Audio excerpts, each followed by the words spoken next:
Hello and welcome to another Wednesday live stream. Happy hobbying to you all. Hope you guys are having a wonderful week. I'm Miranda with Board Gamer Girl with my painter, the painter, Flo. Hello. Should really figure out introductions. And then also on the other side we've got the disembodied voice. Hello. Who likes to chime in every so often, but yeah.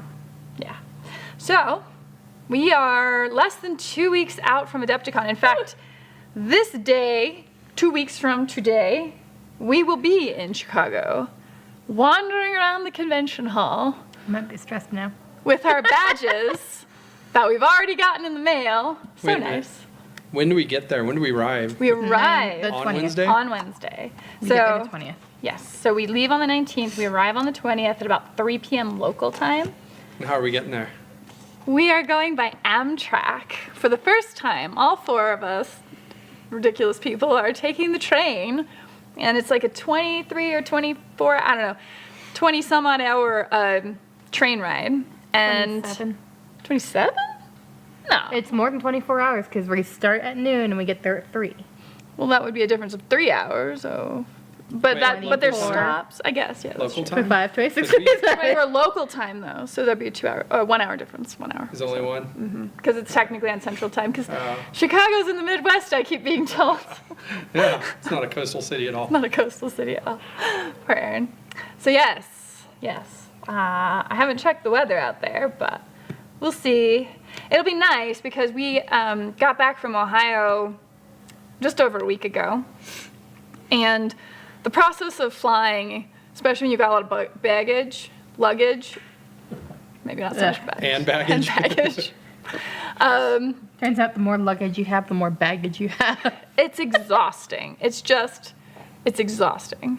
And so, yeah. So we're going to be taking the train, gonna have a lot of crap with us, and then, go from there. So who all in this chat is going to be there at Adepticon? Who am I going to see?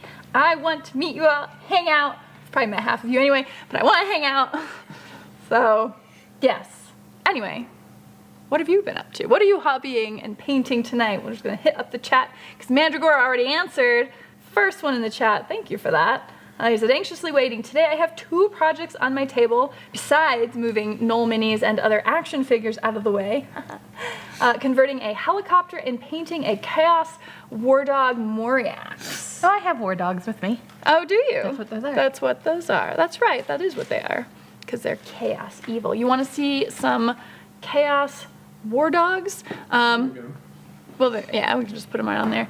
Also, Flo and her boy were wonderful to me and 3D printed these lovely tokens for wound counters for my little tanks. And so they're lovely. She painted them up for me because she's good like that. So That's what I do. So my little tanks are gonna stay nice and busy. Oh yeah, throw up a war dog on there. Let's see what we get. Hi, Mr. Kyle. Welcome to the chat. Let's see. Tonight, Mr. Kyle is painting a Scorn Pain Giver Beast Handler unit. Some say the best support unit in the game. Is that still the case? I knew they were pretty good even back in, well, Mark II. I didn't play that much of Mark III. Hi, Paul. Welcome. Thank you for being my moderator as always. Paul stays up so late at night, and I would say that was an unusual thing, but he always stays up really late at night.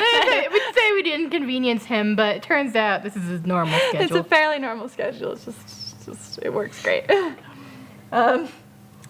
Let's see, Paul, no painting for me tonight, but tomorrow I'm priming a Battletech Mini. Ooh, my game store would be so proud of you. I printed and a Corn Exalted 8-bound. Oh, goodness. Well, lovely. How about that? So if you put a name on it, is it going to be the Hateful Eight? That would be perfect. The Hateful Eight, of course, because the 8-pointed star, it works. But Corn's number, it is 8. Yeah. I think it's 8, right? Yeah, Crazy 8s. That's the name of one of the units, is the Crazy 88. The Crazy 88s can be one of the units. But it has to be And then they can be the Hateful Eight unit. Horde army where there's literally 80 of them. Oh, goodness. That would work. And so there are 88s, and then each of them are 8s. It's a deep cut, but it could work. So really there's 64 of them. Chuckaroo Bob. Hi kids, welcome, welcome. I spy with my eyes of War Budgies. What's up, War Budgies? You're gonna be at Adepticon, right? Are you gonna have a cosplay ready? Flo's been telling me that you've been having really fun adventures in costume making, and I'd love for you to share some of that if you are, yeah. If we can get stuff in order, Miranda might have a costume. That's true. So I have 60% of a costume right now. Yeah. We'll see whether or not that comes together in the next 12 days, probably. But if it comes together, it's gonna be so cool. Oh my gosh. So yes, I don't know. I guess we probably talk about it more after if the costume actually comes together. Like, I don't know really what to say. I don't want to set up with this high expectation. They'd be like, wow. amazing thing. It's not like an elaborate, crazy costume. Part of it kind of is. Yeah, some of it is, I guess, if I can get that built. Because I'm building most of the costume. Well, you're building all of the accessories of the costume. Okay. Yeah. The base, I have I've procured really. I don't think I've had to make anything. Yeah, I haven't had to make anything yet. Other than the helmet lining. Yeah. So Yeah, that's true. It's been pretty easy, but we'll see. I've got a lot of cosplay. For some reason 2024 is becoming the year of cosplay. Like, I'm making stuff for other people as well as myself this year. So that is going to be some content, I guess, for the channel to show. Like, And we're also recreating part of your costume from 2 weeks ago.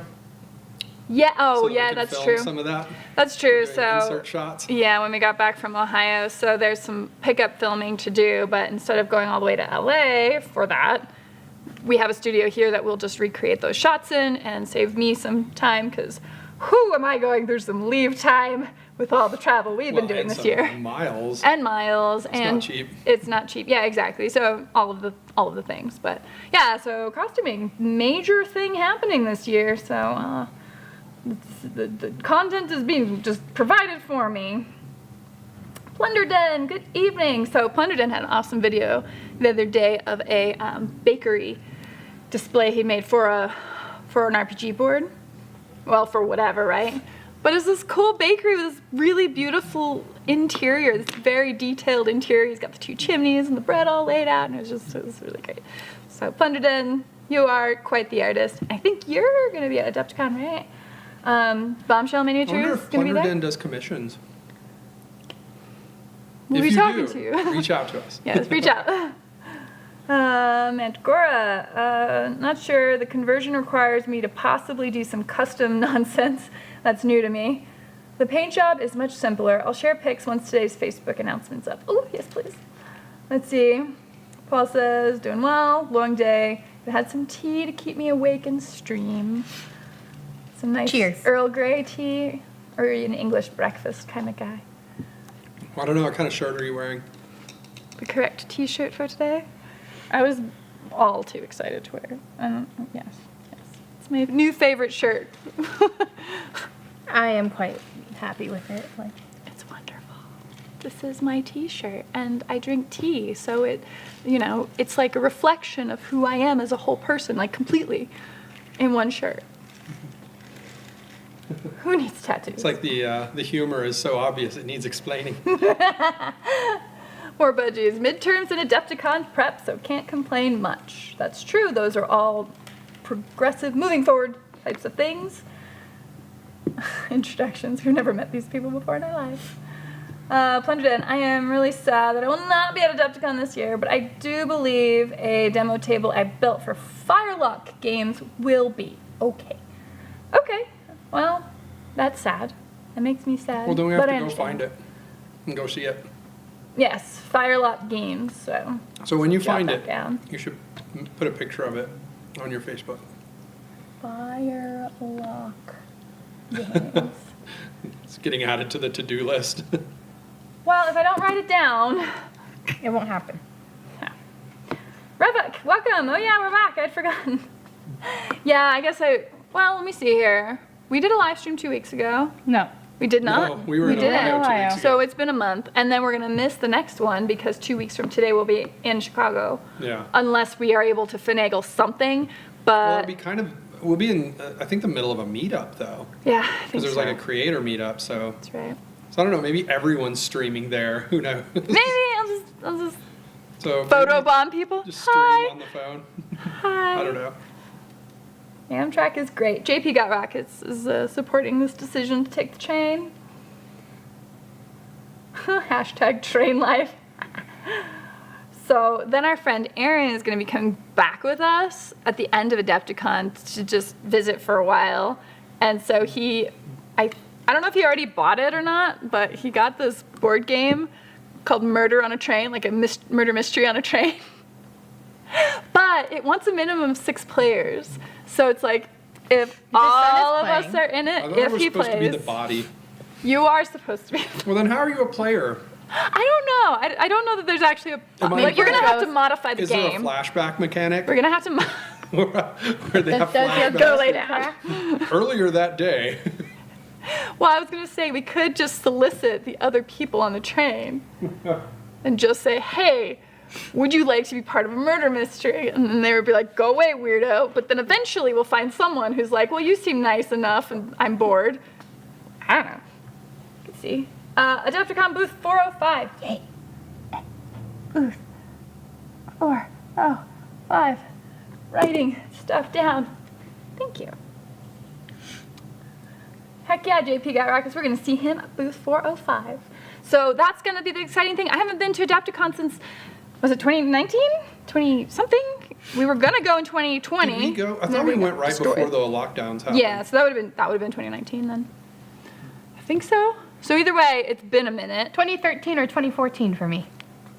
Okay, yeah. Yeah, it's been almost Oh, 10 wow. year. It's been the 10-year. Yeah, some 10-year around reunion. there. Yep. Oh my goodness. So one of the best things about Adepticon, aside from just everything, is the vendor hall. It has an amazing vendor hall experience. Like, just a bajillion vendors, really great atmosphere, really good layout. Then, of course, there's all the tournaments and the gaming and the demos and the painting classes and all the other stuff I don't participate in. But it's really, I really know. cool. I'm like, look at all the things.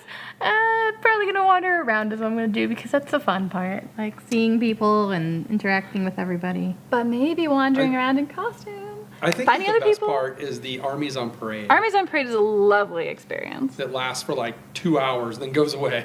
It's like, why 2 doesn't hours it- while everyone's at dinner. Yeah, right. Yeah, I Like, know. why that thing's not up all day long for a solid day blows my mind. Because it's just part of the tournament. Like, it's a team tournament. But it's so. I mean, wow. So what are they? 4-player teams, right? 4-man teams, and they build these like incredible display boards. Some of the coolest stuff you've ever seen. And it's literally that it's built so it can just be on display for 2 hours during dinner. When everyone's gone, then they take it down and they throw it all away. Yeah. Like some people keep it, a lot don't, and it's just like really all of that so that you can just look at it for a couple hours and then it's over. Like that seems terrible. I don't know, man. Even going through and getting enough time just to film Just it to all, film it all, right? 'Cause and we've to done that talk a to few the times. people. Yeah. Like that.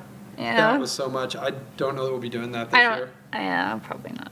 Which sucks, because it's also in the hall, which does not have great light. It's like it's in a cave a basically. little bit of a cave, because it's all at night. Yeah, but either way, it doesn't Isn't it matter. the same hotel we went to last time? Yeah, yeah. Okay. Yeah, they So, changed. yeah, definitely a cave. We only were at the other place that one time, and ever since then it's been at the We've Renaissance. been at Schaumburg Yeah, we've been at a Schaumburg. couple of times. Yeah. Well, yeah. So the first Adepticon we ever went to Yeah. was at a different hotel. I thought it was at the same hotel like the next year too. I'm pretty sure we had been there more than once. I don't. Because there was, do you remember when Adam was promoting Valhalla and you guys were up there on the little Skybridge overwalk thing? place? Yeah. I thought that was not the first year because you didn't have Valhalla the first year. No, was that? But it was that was the same hotel. Well, that would have been like 2016. Maybe? I don't know. I think they would have moved by then. It's funny. I listened to Miniac had a short interview with Matt, one of the co-owners of Adepticon, talking about the history of Adepticon. It's an older video. It's from around a year ago of him talking about when he moved hotels, and I was like, yeah, that's right. That was that year. Has fallen out of my head completely now, so I don't remember. I But think the new hotel maybe we've we only went been a to couple once. times. No. How many times have we been? I don't. Have we been to Adepticon 3 times or 4? I don't know. Get all your answers here, folks. I know where it is this year, and I have a sense of who's going to be there. That's good. Good for us to arrive at. I am mostly prepared for being there. There are some logistics I still have to figure out. Mercifully, we did get the hotel sort of situated, not at the place because we didn't sign up for the hotel block when it first went up. You know, the hotel or the tickets for Adepticon go on sale like in January or beginning of February or something like that. And the hotel block though opens up the August before then. So you're reserving like way early, and I just never ended up doing that. It's hard enough to reserve a hall early enough. JP got rockets. I wish that the Amtrak that goes past my place had a better schedule for Nova. Oh, yeah, no kidding. Which part of the country are you in, sir? Oh, Mandragora, Amtrak, my sympathy. More expensive than flying and 3 times as long. Definitely longer, but not much expensive. cheaper. It was cheaper than flying. Yeah, it was a lot cheaper. Definitely cheaper than flying. I think less than half the price for us. But you might be talking about like the sleeper cars and stuff though, because those are more expensive. Oh, okay, I can see that. Those were really expensive. It's no sleep till Chicago. Just sleep in the chair. It's not a rule I'm gonna It's follow. not like you can't do that on a plane. Also, sleep on the plane. So Well, it only fits the right number of syllables if you say no sleep till Chi-Town. Chi-Town. But I kind of hate that phrase. Yeah. Okay then. Thomas, I posted my display board for my Circle of Boros. We yes, saw it. I saw it right before we went live. That looks so good, Thomas. It looks. First off, the color scheme perfectly on brand for Circle of Boros. I love the little rock outline of the path that you had there. The background is lovely. Did you paint that, like the backdrop too? Because the whole thing just is beautifully set. So, excellent work. JP Got Rockets will be there. Yay, booth 405. Whew. All right, that's a lot of talking. Let's see. War Budgies, going to Adeptive. We gotta at least get a drink. Agreed. I will be hanging out with the War Machine folks for all of Thursday, as far as I know. I believe. Oh, of course we'll be hanging out with War Budgies. Yeah. For sure. Yeah, we gotta make plans. We've got a scheme. You're gonna talk movies. Talk movies. Talk cosplay. Yeah. We can definitely share some ideas and thoughts on that. I love it. Like how Share Paul, some see war Paul's stories. comment. The longest possible train ride in the UK is only 14 hours. It's funny. You're Like in the your entire- adorable tiny country. I think the entire British Isles literally Fits in New fits Mexico? in New Mexico I think by so. itself. yeah. I think so, yeah. And it's funny because the entire state has a population of, what, maybe 2 million? A little over 2 million? 2.2 million as of like the 2021 or 2020 census or whatever. So, yeah. We're like It's a cute little island. cute little island. Very, very cool. Oh, you're so adorable. Let's see. Cryomech Cyclos Troops. Oh, is that what you're working on, Chakaruba? Thomas Grable will be at Adepticon playing War Machine and Riot Quest. Now, Thomas, were you the one who had mentioned last time talking about maybe running like an RPG? Is that still something that might happen, or is it more just go play War Machine and Riot Quest? Plunderden, I am sadly really sick tonight, so no crafting for me. Oh, well, thanks for hanging feel out a little better. bit with us. Yeah, we all collectively wish That you is in order. well. All the healthy vibes. Drink some emergency, get some sleep. Feels like Nurgle is trying to make its way into the blood and plunder world as well. Oh no. Fend it off. JP Got Rockets, keep your eyes peeled for a short guy in a blue fez. That'll be me. Ah, No, the fez will make it easier. the fez will make it a little bit easier. It is a little surprising. Yeah, for because people. Adams is red, so we won't confuse you there. Don't confuse that, and I don't. Yeah, okay. War Budgies, I have been having assorted adventures in cosplay, but it'll be for the grand narrative in November. Ew. Well, okay then. Yes, we will convene on that then. There may be a Ripper Swarm puppet involved. So, does that mean that there's a puppet of multiple rippers, or is there a swarm of puppets? I'm assuming it's like a cloud on a stick. Or is it just like a ripper that would belong in a swarm? No, but it's like a one ripper mobile. and one puppet. Right? Oh, there you go, like a mobile that you put over a that you put over a children's, crib, right? And they're all hanging there, and you just walk around with it. So They're swarming. they're swarming. See, I can solve your problems. Invite me to the grand narrative. So it's like an umbrella handle, and then it goes up into a mobile that hangs out above you. Yes. See, I got you. Did you figure out your next Halloween costume where you can play the birds? Alfred Yeah. Hitchcock, the That would- birds. It's pretty good. It's pretty good. And a photo of Chopper, work in progress shared. Sweet. Kick-ass shirt. That's right. Thank you. I assume you're talking about mine. Paul, I mostly Clearly, have. he's talking about mine. I mean, if you like Johnny Cash, you could be talking about mine. It's true. Because That is a pretty cool shirt. Almost as cool as my T-shirt. All right. Well, I've gotten a lot of compliments on it today, and I've made sure to show it around like everywhere I've gone. Because I'm ridiculous, but I think we're in objectively it's a Atlanta. good shirt. So go T-Turtle. It was on sale. I was like, impulse buy. I do like T-Turtle. They have some really good shirts. Paul says, I mostly have Earl Grey tea, but I do like breakfast at times. Well, I like breakfast at times too, but English breakfast tea is horrible. It's okay. I love you anyway, Paul, but my goodness. Earl Grey, mwah, creme de la creme of the tea world. JP Got Rockets Wednesday night is the creator meetup. Looking forward to that. Heck yeah, we will be there. Or budgies. Earlier that day, I had not yet been murdered. I was speaking back to the I train. think it's a great. What is it? Train The adventures. what is his name? Hercule John Poirot? dies at the end. Oh, What's yeah. his name? Yeah, I think it's John dies at the end Is it of the movie. John? Yeah. Yeah, it's like that. It's got those vibes. Same hotel, the Renaissance. Okay, JP Got Rex is in Ohio. I missed you when I was in Ohio. That's right. Ohio to DC via train. Probably not the most direct route. But what is that, like a 10-hour drive? Like, not saying that's ideal, but that's not the worst. I say we do it for Valhalla all the time. True, 10 hours ain't bad. We're like 10 hours. Oh yeah, that's doable. Anything more than that becomes an issue, but Well, what is it? We've done the 10-hour trip enough times that we break it up now in Moab. Yeah. Which is like 6 hours and 4 hours or something, I believe. And you do the 6 hours the first day, and then those last 4 hours that you drive in, you pull into town, and you're just fine. 4 hours is I just nothing. I do straight through, but that's because I'm cheap and don't want to pay for.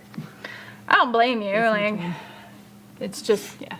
Because usually the way back, I think we've generally done in one go. Like, meh, get home.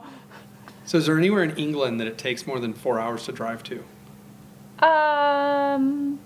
I would assume so. Like, from one end of the country to the other. Well, let's see here. So we're in the middle, approximately, We're in slightly kind of northern the middle. upper middle. Yeah, where of the Albuquerque state, is. and it's 3 out. Well, it's 4 hours to El Paso. Yeah, which is already out of New Mexico. So It's into probably 3 Texas. hours north, 4 hours south. Oh, is it even 3 hours to get to Colorado? Well, it's 3 hours to get to Farmington, and that's right before Colorado. You have to kind of go northwest, but because there's no direct. No, that's true. You can Yeah, go just take straight north. I-25, Yeah, you it's can take less than 3 I-25 into hours. Denver. I think it's about there. I don't know. I bet from one end of the 'Cause I state think to of the the other is about 7 sides. hours. Right, where it's like 3 hours. If you go 3 hours east, you're already in Texas. If you go 3 hours west? Are you in Arizona yet? 3 hours west? No. You might be put in you in- Arizona. Are you in Grants or are you in? 2 hours gets you to Gallup, and then it's probably. Well, I don't know. I think it's less than an hour from Gallup to the border, because 4 hours is what it takes to get to Flagstaff-ish. Yeah. So, yeah, it's like not a 4 hour trip to just about anywhere. No. Well, if you go diagonally, it's 5 hours to get to Carlsbad Caverns. Is that what it is? Yeah. Mostly because the route is not direct. Yeah. Thomas Grable says, I got my Bob Ross mojo going for the backdrop. I love it. So nice.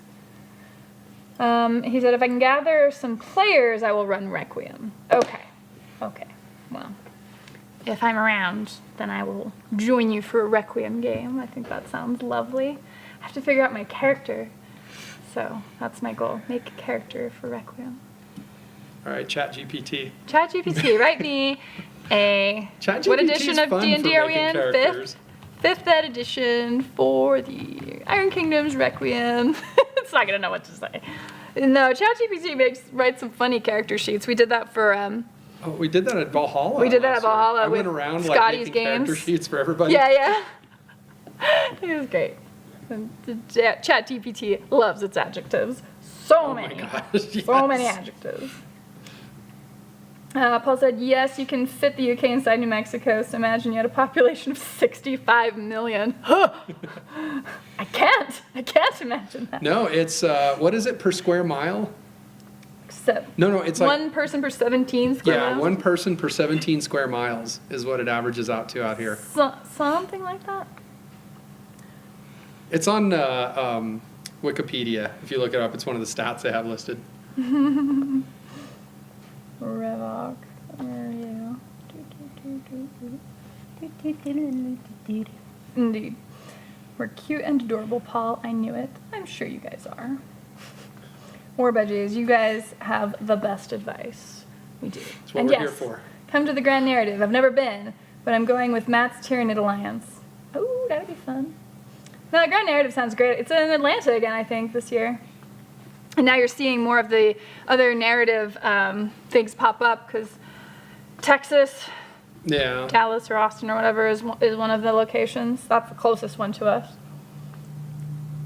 Jerry DeBaca went by the new Twilight Hobbies in Santa Fe last week. Sadly, only 4 minutes in the whole place. Only minis? 4 minis in the whole place. Really? What?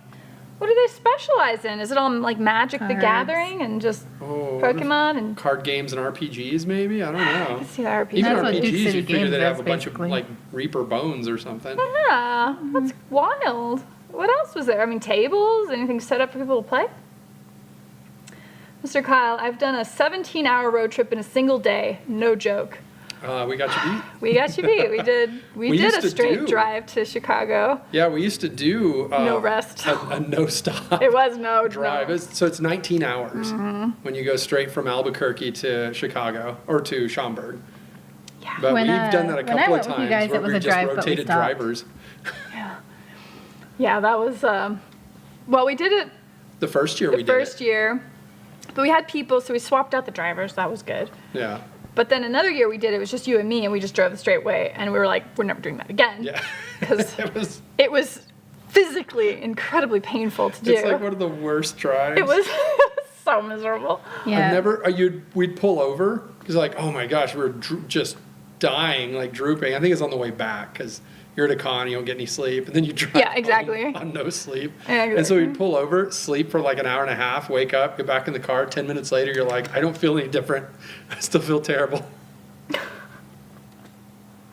Join this chat, Mr. Gaggins. Scotty doesn't know. Scotty does know. We told him, of course.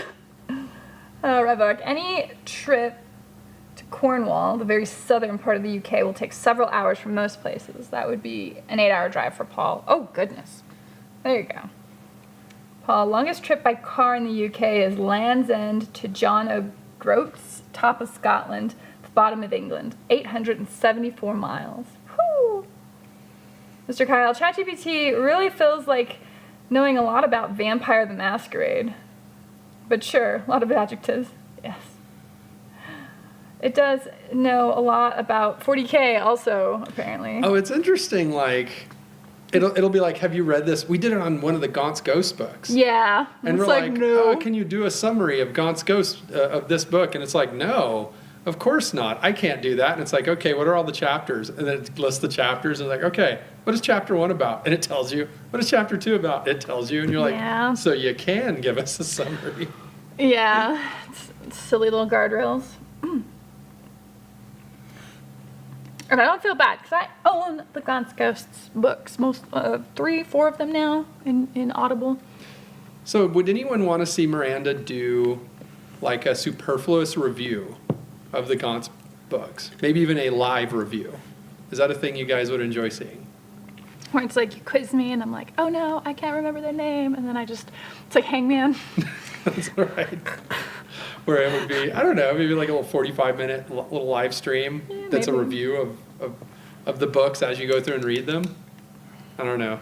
Leave comments and let us know because we were thinking about doing something like that, but I don't know if there's interest for it. Yes, that's true. That's true. JP got Also, speaking of comments, everybody who's in here, click like. Listen to the disembodied voice. He knows. Click the he like knows button. what is required for the algorithm. He pays attention to that stuff. I hate looking at YouTube algorithm stuff. Hate it. Yeah, I look at the analytics a lot. You look at it a lot more. The number one thing, if you do want to help out the channel, it's kind of hard to say because it's like, so whenever it puts out little suggestions, it basically puts your thumbnail out a bunch of places, right? And those are your impressions. And the thing is whenever anyone sees the thumbnail, they have to click it right away, every time they see it. And the thing is you can't tell people to do that in a video because they're already watching the video. So you're telling them to do something in the past. Right. And so it's like, oh, you can't really call to action that stuff. That's true. That's true.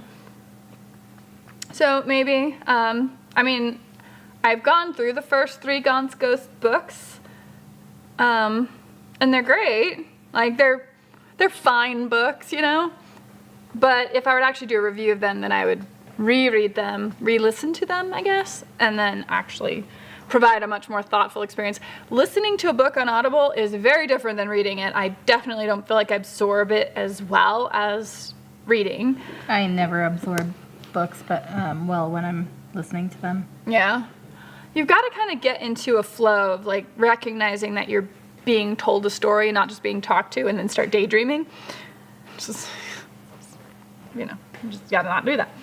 JP got rockets. The Redbird Express goes from Portsmouth, Ohio to DC on Thursdays, but the return is either an unholy early Sunday morning or Tuesday, neither of which is appealing. No, that's Oh, fair. weird. Yeah, the one we're doing the Southwest Chief, I think. Mm-hmm. But that goes from LA to Chicago, and I guess we just managed to nail the timing just right. Yeah, no, we got really fortunate with that because it doesn't go every day. Yeah. Kyle, do you guys enjoy road trips? A straight 15-hour road trip for free versus 2-hour plane. I mean, but it's not really free because it's not not for free. gas and Deal with snacks tolls and- and gas and snacks. Yes. I mean, what type of people I drive with. Also, when it's me and DJ driving, I'm the only one who ever drives. So I don't have, Oh, you don't have a way of swapping out. no. We technically have a way of swapping out, but you get Yeah. very stubborn about it. I don't know. I just usually drive. As long as I have company, I can drive for like 24 hours. No, I'm not allowed to nap. It makes it so hard. That's not true at all. Sometimes I get to. So Miranda Unless likes to you're tired. travel by teleportation, Yes, it is. where she wonderful. closes her eyes, and then when she opens them again, she's like 100 miles down the road. She says she doesn't like mages, but she likes to blink a lot. Mages are overpowered and need to be removed from World of Warcraft as completely unnecessary. The game would be vastly improved for the removal of mages. What class do you play, Miranda? I play warrior. Can't get away from anybody, ever. Unless I'm around. Because That's what true. class do I play? Kyle wants more superfluous reviews. All right. Do we prefer road trips to plane rides? Yes and no. I mean, on the one hand, on a road trip, you've got your car, you've just got your freedom of movement any which way you want to go, as long as you have the time, and that's always, that's not always available. Plane ride, much faster. TSA sucks. Yeah. Going- Defund the TSA. Defund the TSA. Well, just going through all of that, you're way more limited on what you can carry. Southwest recently updated their baggage thing again, that if you have like a full-size pillow or a blanket, those count as your carry-ons now too. So you're just not allowed to have very much. The planes are really uncomfortable. And it depends, like, No, after those last few flights, It was rough. like It I was would rough. prefer a road trip to a plane. At least for whatever we do next, you know what I mean? It And was so the train challenging. ride is actually going to be a welcome change. Mm-hmm. If for no other reason than just not having to deal with the stupid TSA. For me, It's just it really depends exhausting. on how long the drive is. yeah. I do a lot of flying. I've always done a lot of flying. And so, like, I'm used to it. But If it's a 5-hour drive or less, I think I'd just prefer to drive. Oh, at if this it's like point, a it's like a 10-hour drive. though. Yeah, 10 to 11-hour drive. I'm like, yeah, I'll just drive it. But Well, I don't know. Would you prefer to fly into Salt Lake City or drive in? is If it weren't for the Utah drivers. because we have to drive in because we're taking a bunch of stuff. But if we were just showing up there, right? If like Sean were just gonna run the next Valhalla, and all we gotta do is just show up, would you prefer to drive or fly? I would probably drive personally, just because anything I want to do outside of that, you need a car to drive anyways. too. Well, Yeah, we'd so we probably still have to rent get a a car. rental car or something. We'd rent a car once Valhalla was over. Like, I don't mind driving pretty much anywhere north and west of here, but east I'm less excited about going. Like, I'd rather fly to Texas than drive to Texas, but I think I'm just fine driving to Salt Lake. Well, I'd drive to Amarillo. Yeah, I like I've done that a Amarillo. million times. But yeah, like if we're going to something like Dallas, Dallas is terrifying.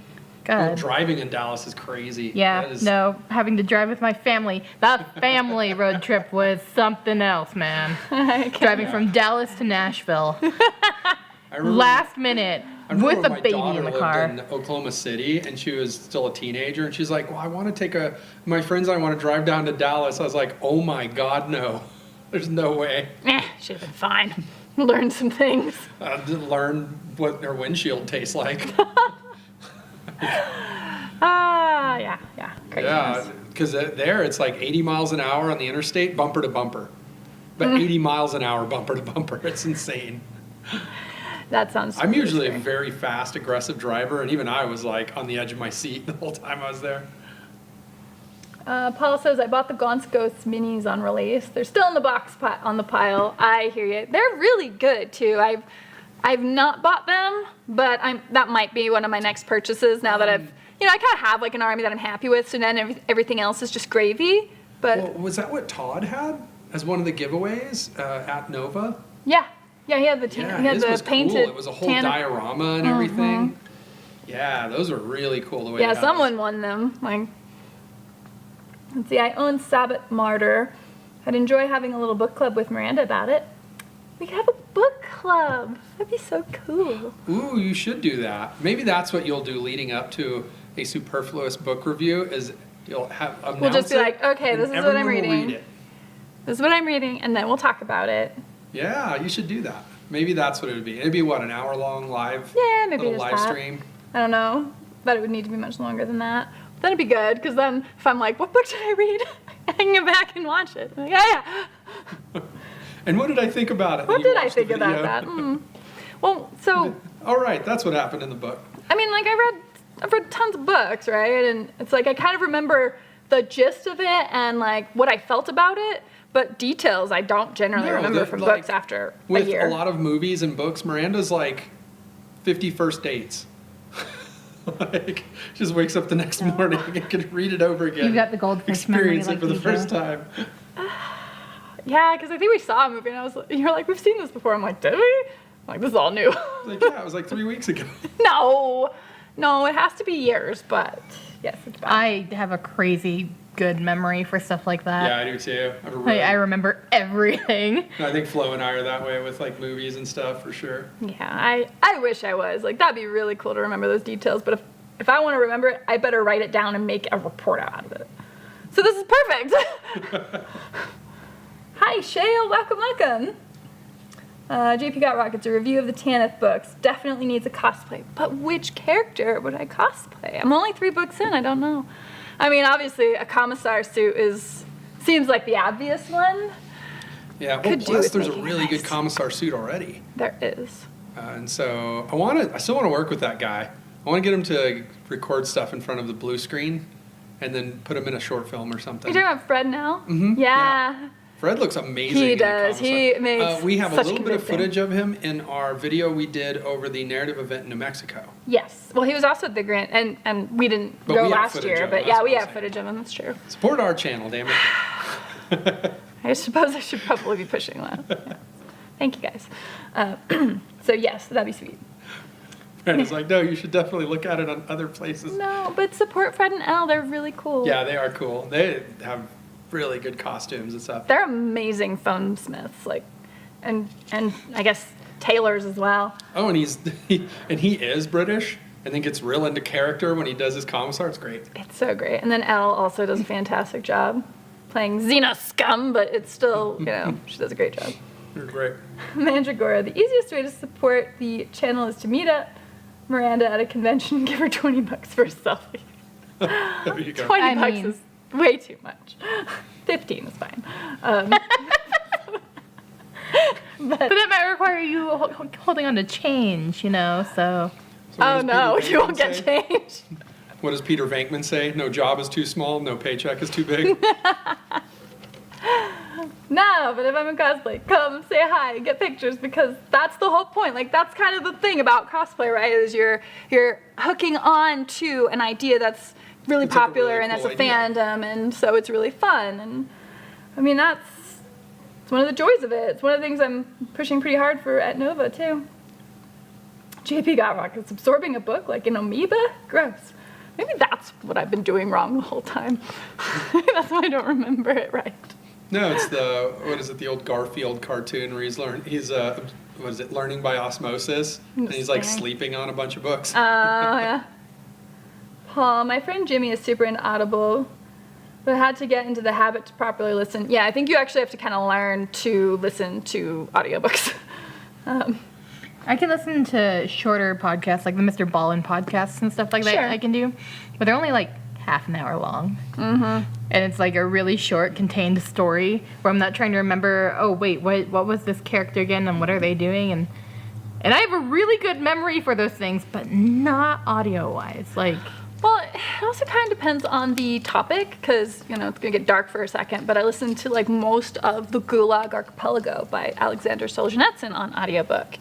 And that was memorable, because the stories in there are so frightening. They're so horrific. They're burned into Like- your soul. They're Like, oh, kind of, God. Well, it is a bit of a traumatic kind of book to read because he's talking about real people. He's sharing all these real stories. And yeah, like the details of that, you're like, no, this happened, and this is how women were treated, and this is what happened here, and this is before you even went to the Gulag, and it's just like, and you know, part of it's just I have a weird interest with Soviet history anyway, and so like I'm motivated to listen to that, but you know, I'm motivated to hear stories as well, but it just doesn't burn in the same way where you're like, oh, this is fact, you know, here's this thing you might want to repeat to somebody randomly.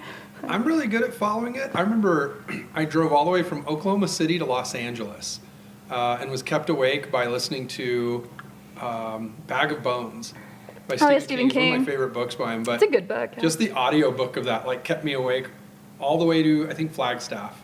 Wasn't spoopy for you? Like, did it freak you out? Made me mean- scared. Yeah, but you're driving, so you know what I mean? You're just That would be Spoopy extra helped you dangerous for too. me. well, and so like that's where I pulled into Walmart, and I had a Saturn, and it was just filled with film equipment because I was taking it out there to help a friend shoot a movie, and so like everything, like all there was just room to sit in the driver's seat, so I had to go into Walmart, buy a pillow, and lay it on the steering wheel, and just lean forward and sleep like that for about 2 hours, then woke up and then drove the rest of the way. Didn't you go to a party?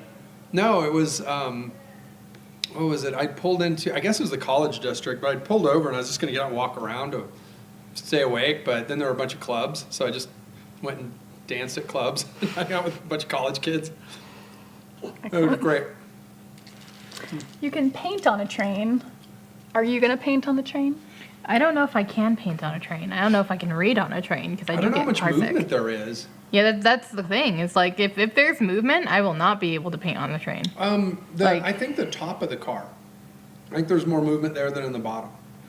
Yeah, but like I Or said, that's I get car sick even. Yeah, I So do too, like, yeah. Fair enough.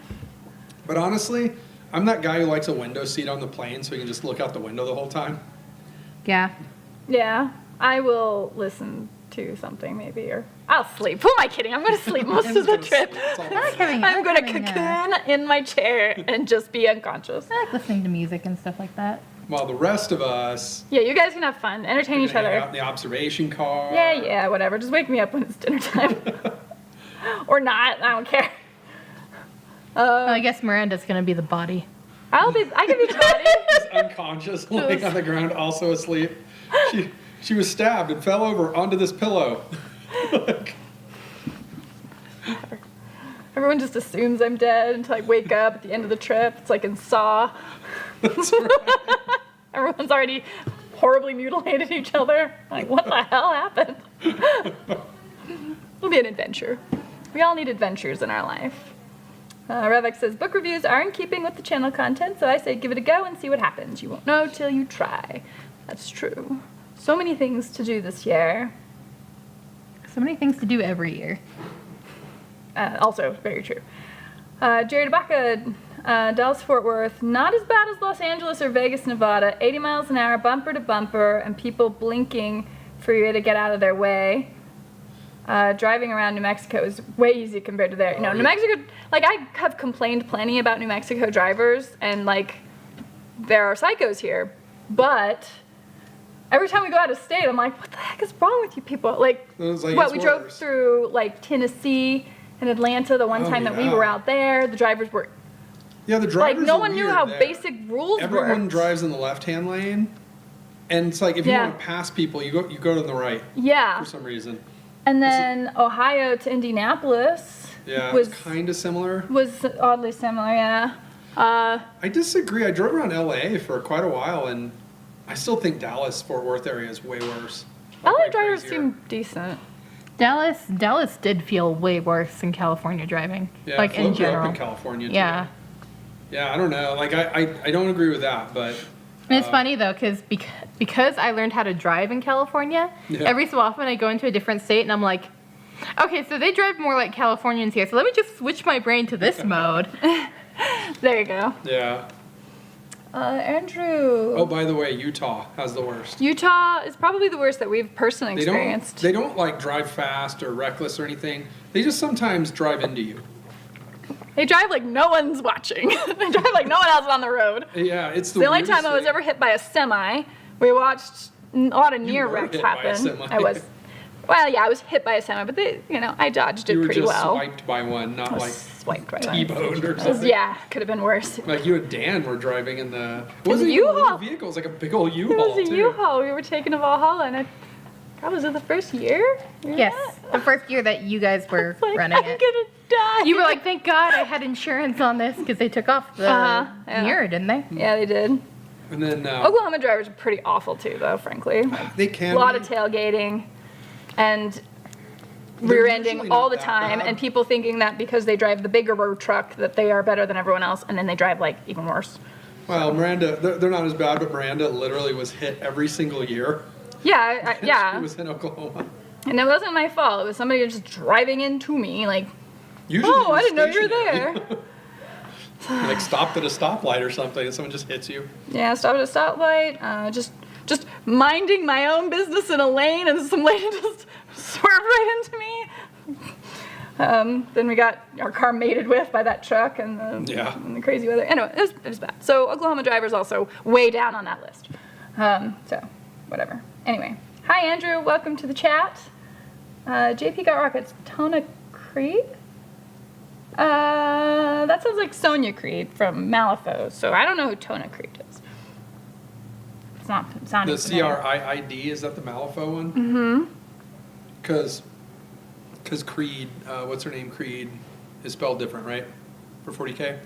Ursula Creed? Yeah, that's more like CRE. Apollo Creed, yeah. Okay, Yeah. So I'll have to take a look. Mandragora, I had that experience with movies this year. On Facebook, someone posted clips of this movie where a kid is being a brat to his teen sister's boyfriend who's listening to music in the jacuzzi, and it kicks in. Kicks the radio into it? And kicks it in. Oh, I don't... Okay, let's see. Oh, I lost it. And I remembered I saw that exact scene at a restaurant when I was 6 or something. Oh my goodness. JP got rockets. They're just black fatigues and a camo cloak and a black beret. Illinois Farmer, I just downloaded the Siege of Terra books on Audible. Ooh, nice. Andrew King does a great job of spooky vibe. His endings, on the other hand, I know. Although Bag of Bones' ending wasn't awful. It wasn't as bad as a lot of his books. I'm trying to actually remember the ending now. Because it's like, nothing caught on fire or exploded. Yeah, there wasn't.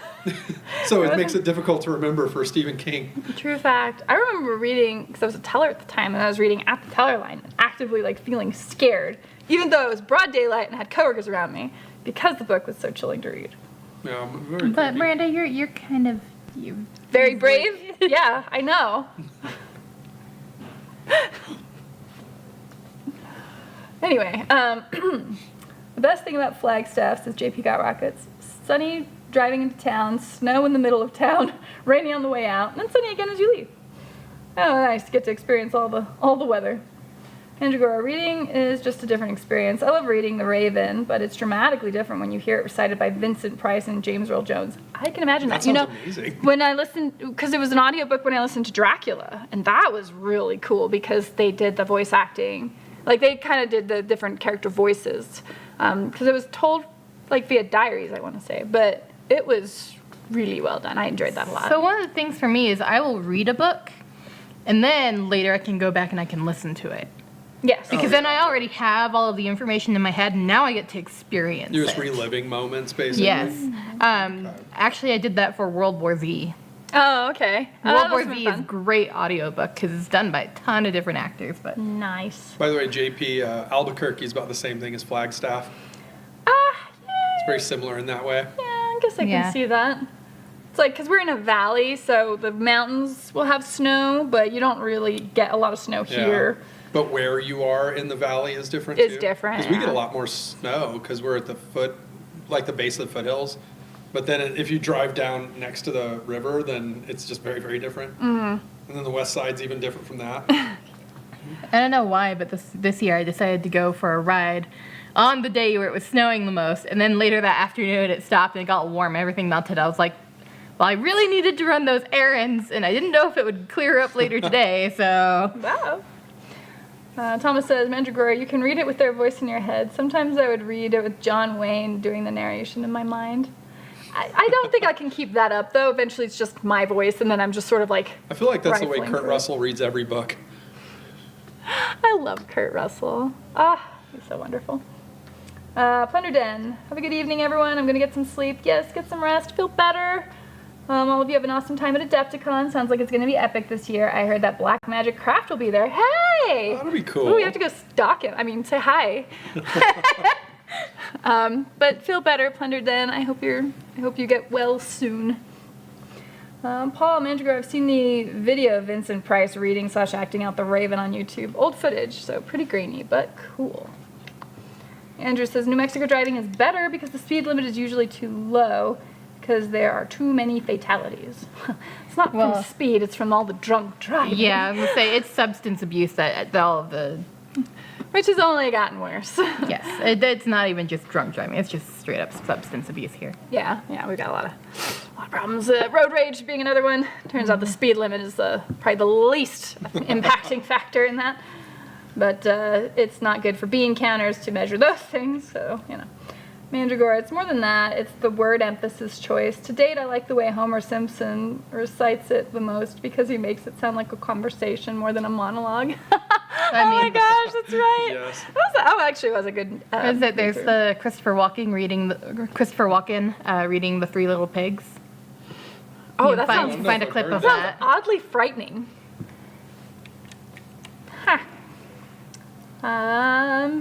Shale Bang. Phoenix driving is like Mad Max. I live, I die, I live again.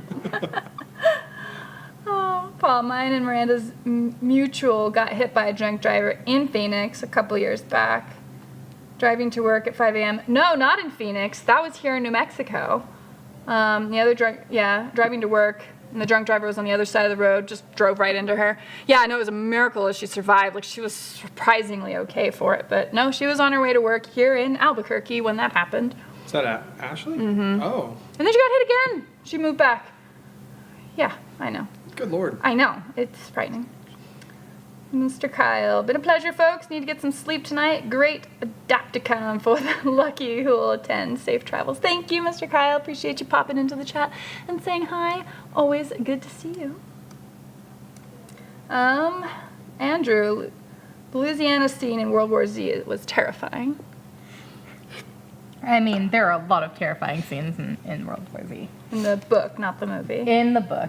The movie is very much just action film. It takes some ideas from it and some scenes from it, but it does not It is not World War Z in the way the book is. Yeah. And the book is so well written where as you're listening to it, you're like, yeah, I mean, that's real world. What would happen if this occurred? I haven't read it, but we've talked about it. And yeah, it does seem like it's, it's like Michael Crichton level of like understanding. Yeah. Where you're like, Yeah. okay, like these are plausible. These are human decisions that would be made.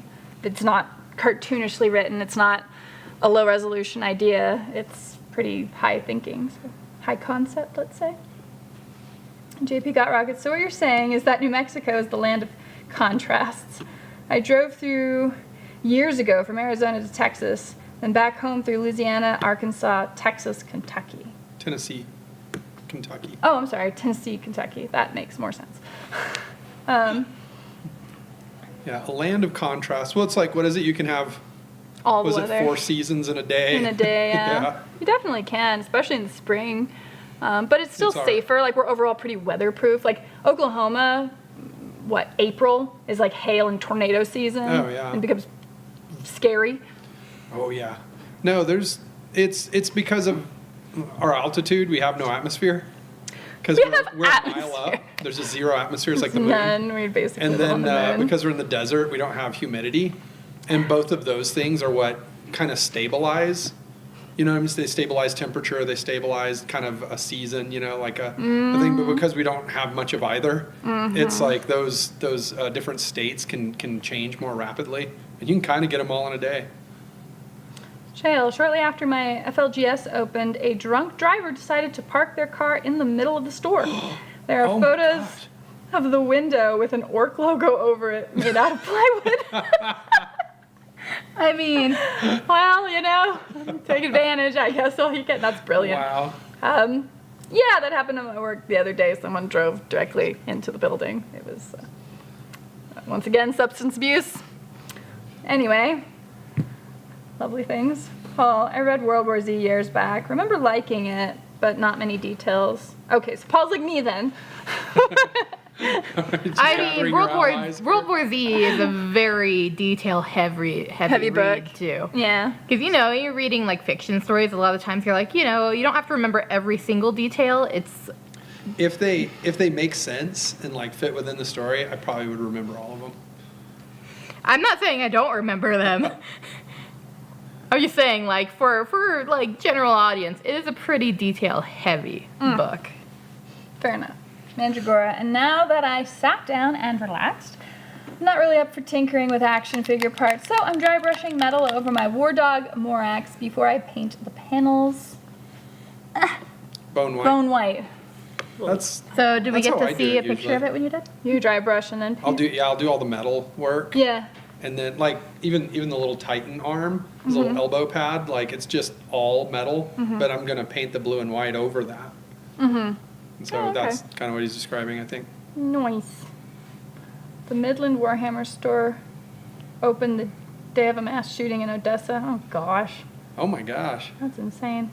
I hate that. I actually grew up in Hobbs, so it's like Kind of close. 2 hours. Yeah, 2 hours to both Midland and Odessa. Yup. Like toy guns are the only thing you should be effing around with. Well, Real guns are only when you mean business and are not a well, psycho. they do. I mean, I was gonna say mass shootings are for Ah, other reasons. yeah, that's true. That's true. Is Flo doing anything for the painting contests at Adepticon? I have a Harlequin that I'm hoping to have finished by then. I'm still working on it. You're working on it though? You haven't not Yeah. started at least? No, I did start it. It's just going really slowly. And then with all the work that I have right now, I'm just hoping to finish it in time. Andrew knows what's up. That's Hobbs America. Thank you very Yes, much. it is. Yes, it is. Well, yeah, so I know when we were first talking about going to Adepticon, you wanted to participate in the Golden Demon. Actually, I brought up the website from the Adepticon page to check out here. So, good segue here. Here's the Golden Demon categories. So you'd be signing in with a single miniature. Yes. But they have single miniature, unit, or kill team, and then a large miniature or vehicle. So that will still be cool. The Silent King models entered into this category that for any reason do not require a base may still be mounted on an appropriately sized base. Oh, okay. But there was actually another, so the Golden Demon is like the big one happening, right? But there's also, Badger was doing kind of a little bit of a different painting competition. And so this would be something that people kind of would have already had to have signed up for a while back. Oh wait, Badger Games, not Badger Airbrushes? Well, Badger Games, yeah. Huh. So they were working with the Cosmic Goblins range. And so 50 applicants can get a miniature sent to them. It would be shipped to them for free with the idea that they would paint it up and bring it back to Adepticon to put in a case. And then there's voting that happens. So it's not just the Golden Demon happening. If you're going to Adepticon, you will also see, presumably at the Badger Games booth, at that booth, you can go there and vote. And I think you get to vote every day. Let's see, and voting will be allowed once per voter attendee. One time for the whole convention. And so you can put in who you think did the best job. So if you didn't want to participate in the Golden Demon one, this was also an option. And, the prizes aren't as, crazy, but neither is the competition. So that I thought was kind of a fun thing to see here at Adepticon. Do you have anything else under general painting competitions? Resin Beast, okay. Golden Demon, Atomic Mass Games, Brush with Death, P3 Grandmaster. There's a ton of painting that you can do at Adepticon. It's not just, that's 2023. So that's pretty fun. So anyway, I thought that would be kind of fun to share and a little bit on brand because Flo was talking about her Golden Demon thing. So you've got your Harlequin and you're just... Yeah, the Death Jester. The Death Jester, right? And but you've got a sense of what you want to do with him. Oh yeah, no, I've had a sense of what I wanted to do with him, at least paint scheme wise. Mm-hmm. The problem is basing for me. So many people go all out with the basing, and it really does make the model stand out. But if you're wanting to use that model later on as just something on the table, all that crazy basing is just not feasible. I see a lot of people that like their miniatures on this wooden plaque of a base, and you're like, well, that'll look good on your desk at your office, I guess. And I just put that on the table. Did not have the time or money to go out and buy just a display piece to work on, so it was what I had. Fair enough. Well, at least you're getting a jump on your Harlequins. One of these, I'm still trying to get her to play 40K. She's kind of resistant to it. So I'm not fully resistant to it. I'm just gonna make her can't be bothered to make her to really make her play with me. Focus on it. Anyway, yes. Oh, and for the record, this Moriax, says Mandragora, is the first 40K mini I 100% 3D printed. It's a little shorter than the GW Armigers I bought. And the print warped. Every circle and sphere are somehow ovals. Oh, that's a temperature thing, right? So that would be it depends because he probably resin printed them, so I don't know as much about that. Oh, that I don't know. We're the wrong people to ask. We've got to get the DJ on the phone. Yeah. DJ, what would you do? He'd be like, I don't know. Tell the computer. Ay. I know Becky, the friend of mine who works at a school, they have 6 printers at the school, and they have nobody to teach anybody how to use any of them. I was going to say, it sounds like one of those things where they're like, oh, they're donated to the school. And you're like, what even for? What class is that even for? I guess for kids who are interested in 3D printing and stuff, but none of the teachers know how to use any of them. Does she teach? She's in middle school. Middle school? Okay, so they don't have a technology teacher? They don't have someone who knows how to use those, apparently. Fair enough. She was like, can you get DJ maybe to think about, coming and volunteering for a few hours? I'm like, probably not, but I'll tell him. Are they resin or are they I don't know. MDF? I would have to ask. Okay. That was his question also. He's like, if they're resin, I can help, but if they're Filament. if they're filament, then I got the one that I didn't need to learn all that for. Yeah, he's got a really nice one. Yeah, this is very turnkey. Oh man, he came by earlier with some sweet old props too, so hopefully we can. Well, right Is now he gonna we're, bring those to Adepticon? Do you know? I told him he should, Okay. but we'll see. We'll see. We're just right running now around on the we're train. 3D printing a prop for Miranda. That's the thing That's the big thing we're hoping to have ready to go in time. It will be a journey. Oh my gosh. So- the exposure on this is so bad. I wondered about that. It seemed like it's a little crazy. It was bananas. It's much better. The other one was pretty bright too, But but yeah, it's just sitting for a long time. So So we might have a hot shot. What is it? Hot shot Volley volley gun. gun. That Miranda might have. But if we do, then I have to figure out a backpack. But I really want it to be like a cute little bag. Little- We should those get, little like, a purses Hello that are Kitty. like a little miniature. Oh, yeah, that's exactly what we should do. It would be adorable. What is it, like quarter scale, like backpacks? It's a chibi. It's the compact design, okay? Just don't want to have a huge backpack I'm running around with. But we'll see. We'll see if I win this battle. Mandragora, but the successful print means I just made up 25% of my Mars 3 cost. 3 more and I'm printing at a net gain over buying official. My hobby is finally paying for itself. Well, it's not costing you as much, but yes, that's pretty awesome. Andrew, did y'all watch Space King yet? nope. No? What? Do you know what that is? Oh, what? Space King? I don't think so. I'm not familiar with it. Do you know what it is? It sounds familiar, but I think I just saw it in passing. Sorry, we've all missed it. Jerry, anyone else sad they have to download War Machine Mark IV and play off the phone tablet, which I can't do either one. I guess no Mark IV for me unless I'm missing something. So the rumor has it that eventually, and I haven't seen it on the desktop app yet, but supposedly you're supposed to be able to print cards eventually. And so once But they're that taking their happens, then yeah, let's do that. But right now, no, you're stuck with the app. And I don't know. I still have to see if I'm gonna bring my stuff. Am I gonna bring my stuff to Adepticon?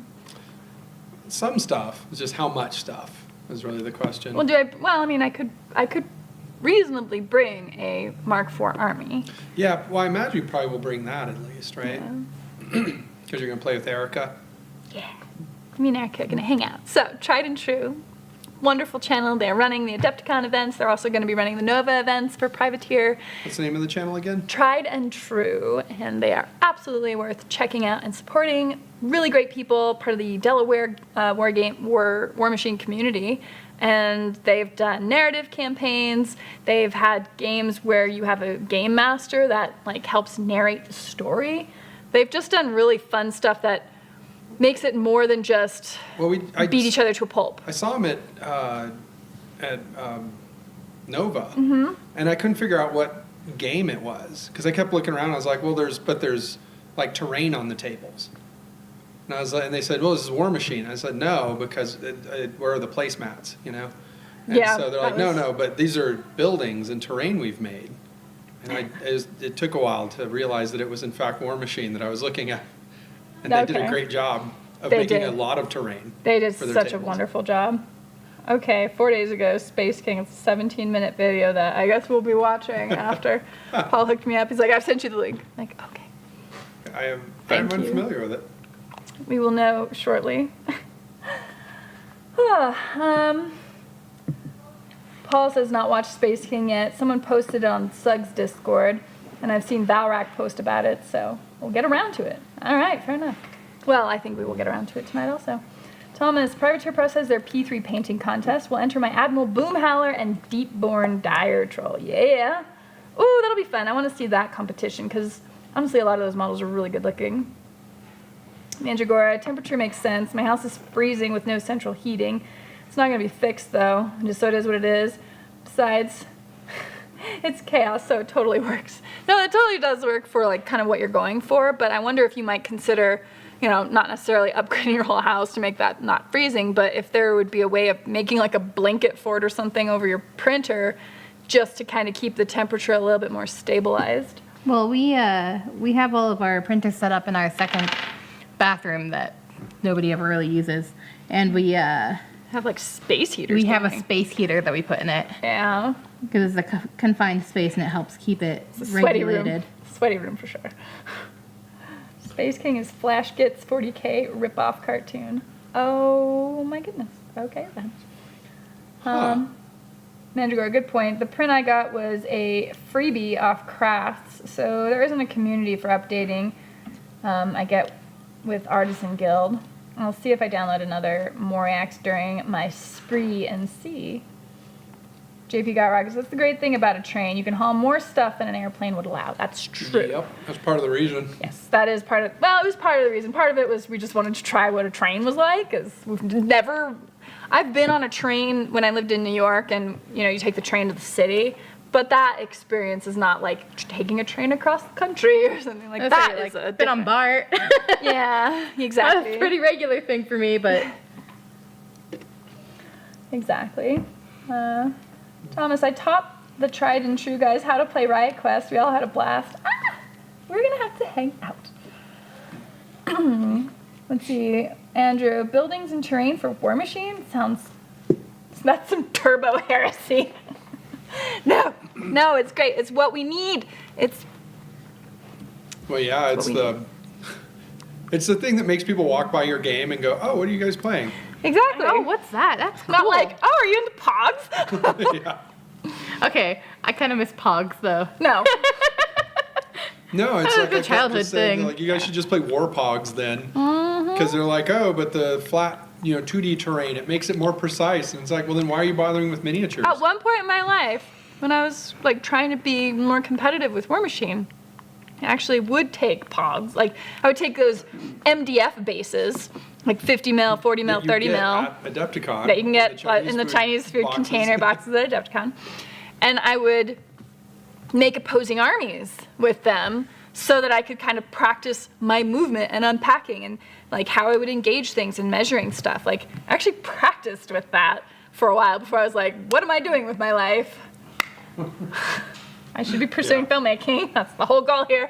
So we had to shift, but I mean, there's, and it always seemed like, well, obvious to me, right? Because when you had models who, in a game where you needed to care so much about the eighth of an inch or a millimeter. For dynamic. Yeah, and then you had dynamic posing or mammoths or, they're mammoths, right? Where they're tusks, all the Scorn models. You have to butt charge. Yeah, you're butt charging with things. And it's just like, all right, this looks stupid.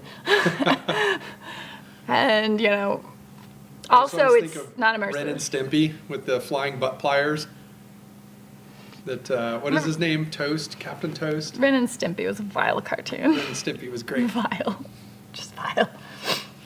JP Got Rockets. I remember the flat map terrain that War Machine tourneys used sort of turned me off to the game. But from a high level of competition, it sort of makes sense.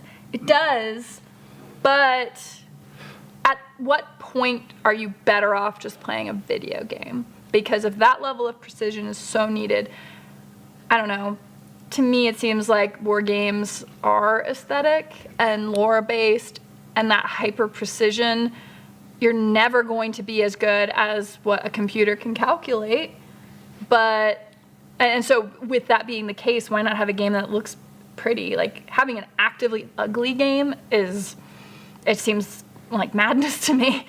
So, and it kind of got there. Like, God, we saw some of those, like, just terrain maps where it's Oh, I like, remember here's the seeing. thing, and you're like, By the way, Paul knows it's Powdered Toast Man. okay. But no, I remember seeing a picture of one of the tournaments, and it looked like there were tables, and it just looked like placemats. Like, that's where you're going to eat or something. Uh-huh. Like, it Yeah. did not look like a gaming table at all. The only way you could tell were the chess clocks on the sides. Which, Warhammer's kind of taken on a lot of that stuff. Yep. And So- I think Warhammer has a large enough audience.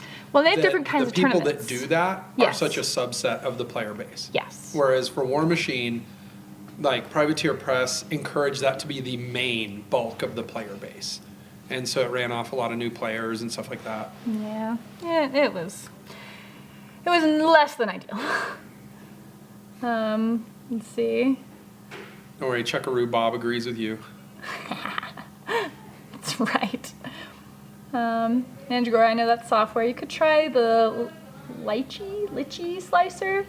Also, that's good to check where extra supports are needed. Paul, I still have my Pogs. Most of them are from the Spider-Man animated series. Nice. Dude, I had Pogs from Wonder Bread or Iron Kids bread. I never collected my own. My stepdad had a ton of them. So when he stopped playing with them, they were mine at that point. And I was like, these are really cool looking. But I don't think it was from anything in particular. I had all sorts of them. Some of them were holographic. Yeah. Oh, fancy. That's the way my L5R deck was built. Is I had so many friends who played Legend of the Five Rings that I ended up having a long box of just all the Dragon Clan stuff I ever wanted. And so I never paid a penny for any of that game. I just always got their extra cards. I think I played Legend of the Five Rings like a couple of times. We bought decks that one time, and then we realized the decks all expire, and we're like, bye. Yeah, what was it? What do you call that? It's not a living card game. I think it is. No, living is where it's like not collectible, right? Yeah. It's one where stuff would like expire. I mean, CCG, yeah, so a collectible card It's game. like seasonal or like... God, I don't know. Because it is a collectible card game, but it's a type of, right? Where it's not like, hey, this card you have from 10 years ago still works. Like, none of the cards I had worked anymore. And when we figured that out, we were like, all right, we're done. I have no interest in this game anymore. 2D terrain is easy to transport, but 3D looks way better. Thomas, you're completely right. And from a tournament organizer it's much side, it's more like way practical. And way more attainable because you just buy a bunch of those neoprene like shapes, you know? No, I absolutely understand all of the benefits. The problem is it looks ugly and just... People if it looks don't ugly, like it is ugly. That's just the bottom line. And it's like, I guess like that's fine for the 50 people who play worldwide in that setting, but I mean, if you want to grow it, like, you need to give them something, my God. And it sucks because there are really, really beautiful models, and so you don't even get to appreciate that because you're busy looking at the horridness of the mat. And so it's like, yeah, but if you have like this whole world, like an Iron Kingdoms campaign, you've got like plunder dens, like bakeries set up, and you've got like the little tavern and a little street, and you're walking down Corvus or somewhere in the Undercity, and you've got your miniatures. Like, boom, you've suddenly transported people to a world, and then they want to see what's in that world and what's going on, what's lurking around the corner, and what are these abilities and all that you have. Whereas even if you have a really cool model, but it's on like this table that just looks like, you know, placemats for dinner or something, then I think people just wander off to it because there are a lot of other games that are going to take up your attention. Jeez, the freaking Age of Sigmar campaign going on at Nova last year. Like, there was 25 feet of this wall they had built, like physical wall, and you had the opposing armies on either side getting ready to fight, and it was just like, you immediately click to like, wow, there is an epic battle going on. Like, this is going to be so cool. And everyone's excited about it. And they're taking their pictures and posting that everywhere because it genuinely looks amazing. And that is something I want to see more. I would say that's one of the things that's nice about playing D&D and the likes with DM Scotty. Oh yeah, he creates all of the terrain and everything, and he knows what's up. Like and it's cool because he sort of does this tile placement thing where he's like, and now you've gone into this area. What are you gonna do? And of course, if you've ever played with DM Scotty, he's a hyper lethal DM. So you're kind of scared and nervous walking around any corner, but it's great. But you have this like real kind of world that you can run around in, or this idea of a world, and it's just it's so beautiful. And it's why I want to see more of the Iron Kingdom stuff happen. It's why the Tried and True folk make me so happy because they put out really beautiful tables for Nova. I bet they're gonna have some really pretty stuff for Adepticon. It's so good, and I just want to see it. And 3D printing means there's no excuses anymore. No, it's. Now I got on a tirade. Well, but it's the what is it? The telos, right? Like, what is the actual point of a tabletop miniature game? One might assume that it's tabletop miniatures, right? And it's like, yeah, you have all these rules to make the game, flow, and you have these different other rules to make sure that like the base sizes work correctly, and you have all this stuff. But the moment you're starting to remove the miniatures and replace them with just pictures of miniatures, you know what I mean? Like, well, like I think it was over for me whenever I was seeing that they were printing out the footprint of a building. And I was like, okay, so I understand like why a hill, you want to do it flat so your miniatures aren't falling off the hill or something. That's fair. And I like flat terrain for forests because I just make little trees that you just set on the flat terrain. So you're like, oh, here's the clearly defined footprint. And then there's trees in it, and that's cool. Now it looks like a forest. There's the little copse of trees, and here's the outline of it. I think that looks great too. But then like when you have a building and you're like, okay, here's a piece of neoprene that says building, you're like, what the hell are you doing? Like all you can do if it was there is run up to the edge of it. It's not like you're positioning your models on top of the roof or something. Right. And so it's like, okay, this is absurd. You went from playing a war game to playing Stratego.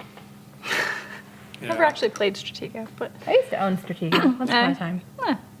Before I moved out here and didn't bring all my games with me. I played Stratego in the 80s. I can't remember anything about it. I mean, you're a I bunch remember of we different. enjoyed it.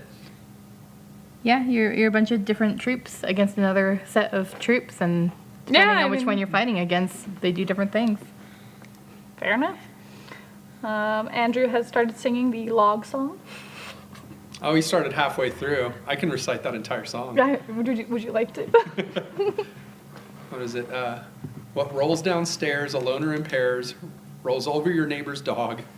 What is it? It's fits on your back. It's great for a snack. It's log. And then we go into the lyrics that he was singing. I see. Mandragora, I'm not good with the software. At first, I couldn't get anything to print. Then I realized I could take the default Rook file, delete the Rook Mini, and import what I wanted to print, and it worked. Oh, that would be log, Andrew. Michael, I log in to find people getting excited about getting on a train and stalking about Ren and Stimpy. Yes, I found my tribe. Yes. Oh my gosh. So clearly he's in the pro Ren and Stimpy tribe. No, Ren and Stimpy was so creepy. You just feel like you need a shower after watching I it. feel like the spiritual successor to Ren and Stimpy was also great, which was Courage the Cowardly Dog. Oh my god, yes. I remember my daughter used to watch that, and I loved watching it with her. It's great. For those of us who love horror as children. Oh, yeah. Andrew also suggested programmed obsolescence as far as the card games go, but I thought it did have a. Is it just no, that? I mean, it is is that, programmed but obsolescence, but they called it, they had a more romanticized name for it. yeah. The way it's like, this will be over, and the cards you bought, just tear them up and throw them away. No, technically, you can still play them with your friends. It's like, but it's not relevant now, because part of what makes a game is its universality. Mm-hmm. Does that make sense? Like, part of what you love about 40K is you can travel 1,000 miles around the globe, find somebody else who plays 40K, and you can put your armies on the same table and play the same game. There's just a certain, these are objective rules we all follow. And so whenever you constantly hear that, you don't have to throw this stuff away. You can technically still play it. It's like, well, I can But it's not going to be balanced with anything new that comes out. So if anyone else plays you with anything new, then you're just screwed, Well, but it's like I can technically just write my own rules, and I can do all kinds of stuff technically. But no one actually that's does not it. actually what the game is. Let's see, talking about the software. Thomas, Legend of the Five Rings was a collectible card game, but when it was sold, the new version was an LCG, so you'd buy a full set, easier on the wallet. Well, so the living card games were the ones that weren't collectible, right? The idea is that, they weren't just random packs, and there's just these super rare ones that you try to get a hold of or whatever. Oh, yeah. These are just, you buy it and it has all the cards here. There you go. Yeah, that's what Arkham is, Arkham Horror. Yeah, there's like a lot of card games that fall into it, but this one was still a CCG, but they would just retire cards over time. Like, it really would go in seasons. So, like, every year, they would be like, okay, these cards are now done, throw them away. Mm-hmm. And now we're releasing some new cards that are integrating into the cards that are left over. and it would just keep it. Just I mean, it was a thinly veiled treadmill. It just keeps you buying their product and having to just learn the new cards and the new rules and stuff. And I remember, you know what I mean? Like I was able to play World of Warcraft for years and expansions. But whenever, I remember there was even just this like developer interview where they were just, I think they even literally had like behind them the little chart of, where you should, oh no, it was was it Battle for Azeroth? But they actually had it where, I think it was when they introduced that Azerite. It was like oh my gosh, yeah, where you had to farm that indefinitely. Yeah. And like if you got behind, there were catch-up mechanics. But then if you tried to get ahead, it was very, very difficult. And so it was like, no, we have it plotted throughout the entire lifespan of this expansion, exactly where you as a player should be. And I remember seeing that and just going, all right, screw you guys, I'm done. Like, yeah, nope. no, it was, this is how you'll have fun. You're like, ah. It's like they've plotted your life out for you. Yeah. Like your personal time. And you're like, what? You're like, no. And they're like, no, but if you can't play for a couple of weeks, well, here's this catch-up mechanic, so you can get right back to where you're supposed to be. It's like, you know where I'm supposed to be? And you can go drown off a anywhere bridge. else. Yeah. Ooh, another game telling you where you're supposed to Yeah, be. it was Ooh, gross. that is un-American. That is not okay. Well, and I felt like Legend of the Five Rings with that card-playing system was very similar in that way. They have to keep resetting the knowledge base, or at least gradually changing the knowledge base so that you always have to be catching up with new card purchases. Yeah. And it's just like, no, I don't even like that.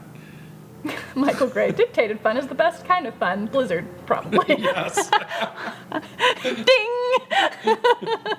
100%, man. Oh my goodness. Oh my goodness. It's better than bad, it's good. Oh gosh, we're still doing the log song. Yes. The log song's amazing. It's right there with Don't Whiz on the electric fence. I mean, it's good advice, but is it a battle bakery? I mean, any place can be a battle place if you have a battle in it.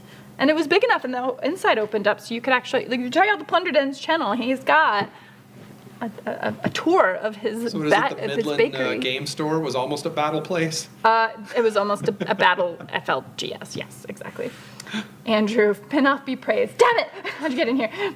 Manager Gore, Ren and Stimpy was too crass and vulgar for me. I loved animation that looked like moving art. Ren and Stimpy and all that Nick gross out felt like an evolution of toilet stall graffiti.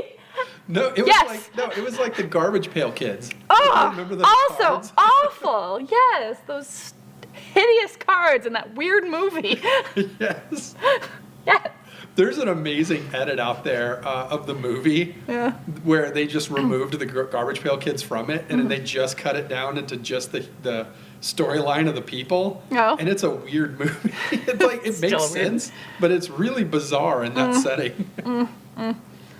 Paul says my favorite Nickelodeon show from that era was Rocco's Modern Life. Rocco's Modern Life. My parents, for Rocco's some Modern Life.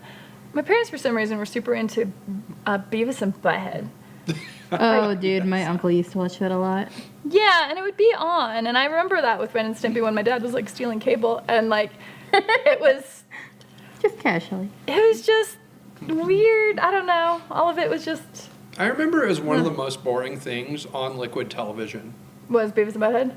Yeah, Because that was early Mike Judge, right? Yeah, well, yeah, it is Mike Judge. Because King of the Hill's brilliant. King of the Hill's really good. Yeah. But yeah, Beavis and Butthead. So like Liquid Television was this show on MTV, like back in the early '90s. It was like a half hour, an hour, something like that section of just a bunch of independent animators. Yeah. And so it's almost like independent filmmakers. They would make like little pseudo anthologies of just all these different weird they didn't even have to be animations. I remember, oh gosh, what was it? There was one that was like puppeted animation, and then one that had the weird rockabilly guys with the fake weird So plastic mixed wigs. media kind of Yeah, it was situation. just mixed media, short form art. I don't know.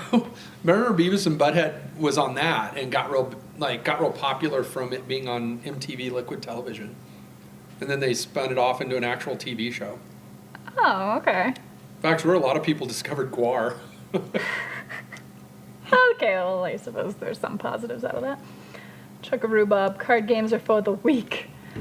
I just can't get into it. You know, any game that starts to feel like a treadmill is an immediate turnoff for me because I have way too many things I need to do in my life, and by the time I get back around to something, time has passed, and it's like, oh, you just have to start over again. Then, it's such a feels bad situation. Well, part of what I don't like about some games is having to sit down and relearn them. And it's like, I just want to learn how to play a game and then come back and visit it and enjoy the game I know. And it's like, if every time I come back it's a different game, it's just like, ugh, well, what's the point? Just play some other game then, I guess. There you go. Andrew Fairbanks also recommend Matt Colville's story about L5R. Ooh. Says, I still can't believe I have a full set of L5R LCG. Nice. Thomas, I had my RPG character become a personality in the CCG, Togashi Shintaro, because I won the fan fiction contest in 2008. Oh, that's actually really cool. Okay, so when you get certain fan involvement and like player involvement, like in a positive way, then that's really cool. I get a little nervous because wasn't it Magic the Gathering? Which one was it that, depending on who won in the big tournaments, it would dictate the way stories? L5R did that. L5R was doing that back in the late 90s. Well, I suppose in the 90s when the gaming scene was still more underground, it was probably fine.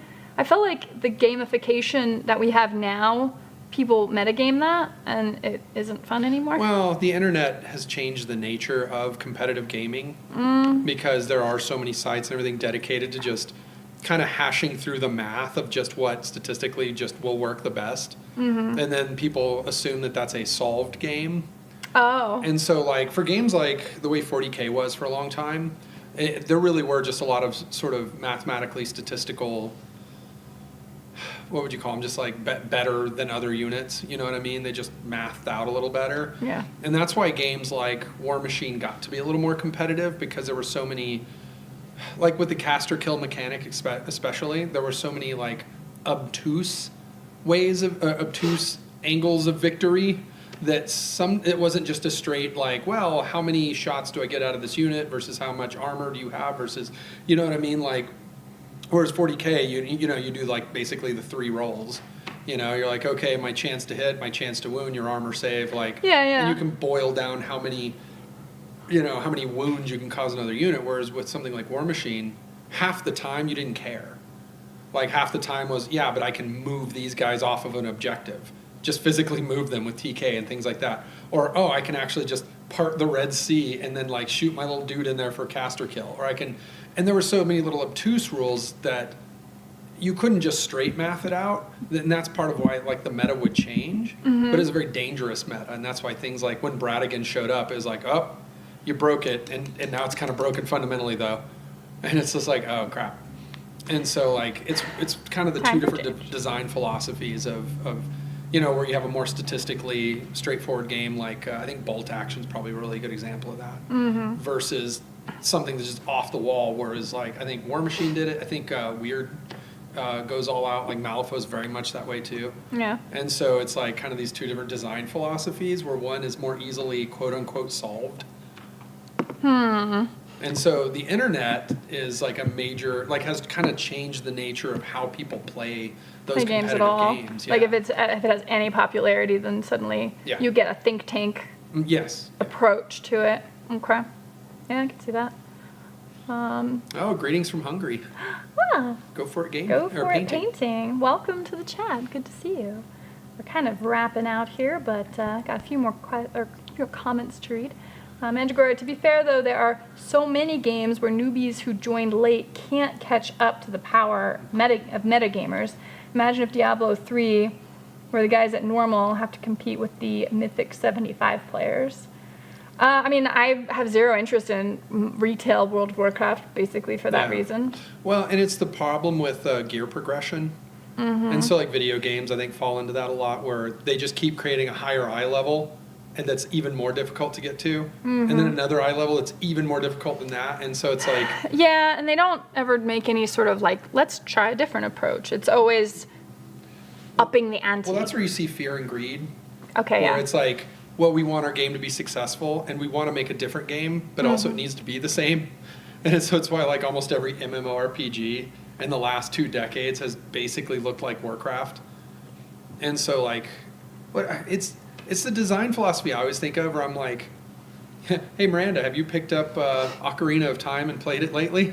I have. I replay it every couple of years. That and Majora's Mask. Which But is the why? best of Why all would you do that if his gear because- can't increase every time you play? Because the It's a good game. story is so immersive and wonderful, and you just, I love Majora's Mask so much. I would make that movie. Yeah, but if your gear can't keep progressing, why would you even bother playing Link? Well, yeah, and then it's what is fun at that point, right? And then who are you talking to? Because gamers, they kind of run a gamut of what they think is fun. If you were to poll a game store, over a week, you would get quite a few different answers on what counts as We fun. have run a few polls, right? Mhm, we Like have. what makes a war game more immersive, and we had different types of like objectives, or fog of war, or these other things, and Yeah. we've even done our own to see what people think. Mm-hmm. But yeah, what happens is when people go the progression route, then they always run into these problems. Like it's just fundamentally you run into it. Yeah. And so I would even argue that the way Privateer was just spamming out models every single week. Mm-hmm. You know what I mean? Like, get the new model and the newer model. And it's like they were sort of chasing like army progression or meta progression by just constantly trying to introduce new changes. Yeah. But the problem is like game stores were like, your shelves would have to be bigger than Games Workshop shelves. Like, Oh, with, yeah. if I were to carry Which you everything that you do have see a lot produced. of, but you also see a lot of new releases for GW right now, and Yeah. older models that haven't been in stock in a long time, and you might see them. So I mean, do wonder if it's a little bit of a similar situation happening. Yeah, and I feel like it's the, and I mean, I don't know, some people would look at it as a corporate perspective, where it's like, oh, you're just looking to increase whatever your next quarter is, just whatever your next quarter sales. We're not looking for the long term or the health of the game or the health of the gaming community. Yeah. So we don't care about long run survival. We're just looking at quarterly gains, quarterly returns. And so when you do that, that's whenever you just constantly feed new releases out there. Which, Instead of I mean, like- and you take advantage of the fact that more gamers are consumers. Yeah. And will buy a lot of that new stuff because you make a cool model, and I mean, I'm going to buy it. Like, But how many people buy it because it looks cool? One of the things that they're not keeping in mind is that gamers will also spend that exact same money on resculpts of old models. You, know what I mean? just want Primaris Marines removed and all of the line of Marines Well, replaced. But that's all that they actually did. Yeah. From the beginning, they could have just said, well, these are our new Marines. We're actually doing true scale. Yeah, The and idea I of think true it would have scale been Marines were, plenty successful. yeah. But they're like, no, we have this whole new thing, and now you have to buy them. And now they're like, okay, old Marines are phased out. Also, all the Primaris Marines are just normal Marines. That they're just, when you say Space Marine, it just means this now. And it's like, why do all that then? But Yeah, that's fair. I mean, that's kind of the difference between like relying on the strength of your game and just constantly looking for new players and building a community to create more sales, instead of just looking for quick fixes like, hey, look, new shiny. Hey, look, new shiny. Hey, look, new shiny. Because when you do that, then I think you chase off a lot of gamers. So resculpts are kind of an interesting idea. And I'm sorry, we're totally going over now, but now we're into game theory. So you look at a game like Vermintide or Vermintide 2, which is a delightful game. And I love Darktide 2, but like Vermintide 2 is a pretty good example of a very successful team game, right?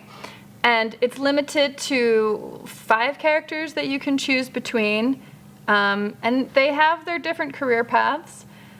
And you do a bunch of the same levels. And you either group up with your friends or you group up with strangers and you do the missions. And so you've bought that game, but you can buy additional things like cosmetics. Yeah. Or even an additional career choice for some of the models. Like you can buy Marcus Kruber doing a different role. And so he just plays a little bit different. Same guy, but different costume, different weapon, and he runs around. But you do all the same levels again, and you're still like building up. And then even after you hit level 30 or whatever the max is, I think it's 35 for. I can't remember. Either way, whenever you hit the max level, it doesn't stop you from playing over and over. You still will go in and play the game because it is fun. But if you are looking to expand or add something different, then they're essentially like these different skins and cosmetics. So is that the same as offering resculpts for the same models that you would then play with? Yeah, I could see that. It is. I guess it is literally a resculpt. Right? Yeah. It is literally a reskin. Right. And so like, I could see that. I mean, Darktide is the same way. I haven't played in about a month or two, just because we've been real busy and so I haven't played anything. I know. But I'll like, get back to it. It's fun. whenever I do get on and play, I'll play Darktide. I have my Zealot. He has really good gear. It's not the best, but it's pretty good. And I just don't care anymore. Like, I literally don't care. Like, I don't even know how many, like, little credits I have and all that stuff. I just get on and run missions because they're fun. And, Yeah. like, I'll do what are they? The little weekly... Oh, yeah, the weekly contracts. Yeah, the contract. I'll do those just to complete them for the hell of it. Yeah. But then I don't spend the currency on anything. I just do it to complete it. Yeah, I mean, and we play at a fairly low level comparatively, right? We're not I'll spending. I'll dip into 5 stars. You do. You dip into the 5, harder games, but you're whatever, not 5 you're not hours. engaging with the game all the time. You know, you're not playing it all the time. But I don't think you have to. Like, I also don't think it's fair or reasonable for a game company to make incredible demands on your free time. Well, yeah. Which was another flaw of World of Warcraft. Well, and that's maybe the way I'd put it, is I play it as much as I play any video game. And so it's, as far as the games, like, it is up there in terms of what I'll play. If I were to up the amount of time I was going to spend on video games, a significant portion of that would be Darktide, right? And it's like, yeah, but them changing the game or making me get on some treadmill wouldn't actually affect it, unless it was obvious that's what they're doing, which would turn me off of the game. Yeah. I'd probably play it less or even just stop playing. Oh, yeah, if you got the sense that they're like, no, we're here to literally waste your time. Yeah. It was like, which is super disrespectful, and I don't think any audience should be treated like that. Which is why I get mad at movies that like drag out the point, or something like watching Attack on Titan. Just because that topic came up somewhat recently, but Yeah. let's finish up. Let's chat here on that here. Michael Gray, the crocodile from. Oh wait, I missed one right above it. I will. Is it Mandarin? Andrew Fairbanks, literal lyric from the Happy Happy Joy Joy song. I'll teach your grandmother to suck eggs.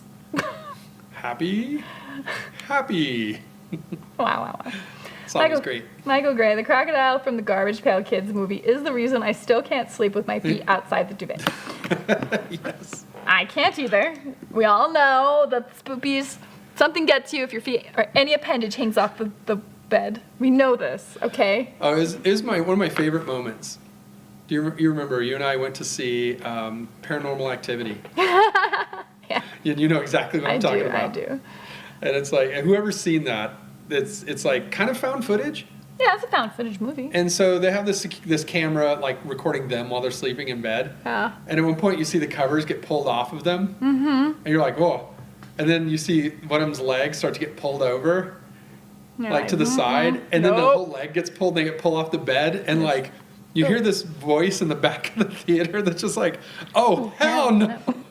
And everybody just started cracking up. Well, it was a tense moment. Everyone's like, and so the It's theater thing, experience, it's that right? naked foot. You're just like, oh, it's gonna get got. It's gonna get got. It did get got.